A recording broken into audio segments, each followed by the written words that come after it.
আমি চলে এলাম আজকে মিষ্টি বানানোর জন্য। ছানা মিষ্টি দিয়েছে, ওই জন্য ভাবলাম আমি মিষ্টি শেপ দিয়ে নিচ্ছি। ছানাটাকে গোল গোল করে বানিয়ে নিচ্ছি মিষ্টির মতো করে। দেখুন, ছানাটাকে আমি ভালো করে মথে নিয়েছি অবশ্য। তারপরে মিষ্টির শেপ দিয়ে আমি মিষ্টিগুলো বানিয়ে নিচ্ছি। প্রায় 1 কেজি দুধ, আমার 9টা মিষ্টি হয়েছে। আমি আর একটু ছোটো করলে 10টা বানানো যেত। তো আমি এখন চলে যাব ভাজার চুলোতে। আমি এখানে শিরা তৈরি করতেছি চিনির। এখানে আমি 2 কাপ পানি দিয়েছি আর 1 কাপ চিনি দিয়েছি। দারচিনি এলাচি দিয়ে দিয়েছি।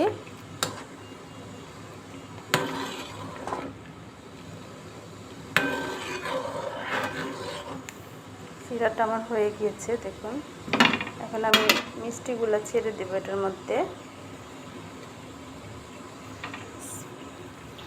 একটু আমি দিলাম, আস্তে আস্তে করে ছাড়তে হবে। আর অবশ্যই চুলার আঁচটা একেবারে লো আঁচে রাখতে হবে। মিডিয়াম আঁচে রেখেছি আমি, একেবারে মিডিয়াম আঁচে। তো মিষ্টিগুলো সব আমি ছেড়ে দিয়েছি। দেখুন ফুলে উঠেছে কিন্তু মিষ্টিগুলো।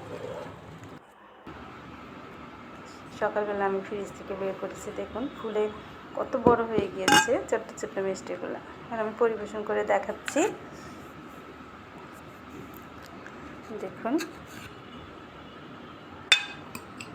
আমার কাছে খুবই ভালো লাগছে যে আমি মিষ্টি বানাতে পেরেছি। এই প্রথম আমি মিষ্টি বানালাম। খেতে কেমন হয়েছে দেখি, একটু খেয়ে দেখি কতটা সুন্দর কেটে হয়েছে। নিলাম। হ্যাঁ, খুবই মজা হয়েছে খেতে, ভালোই লাগছে।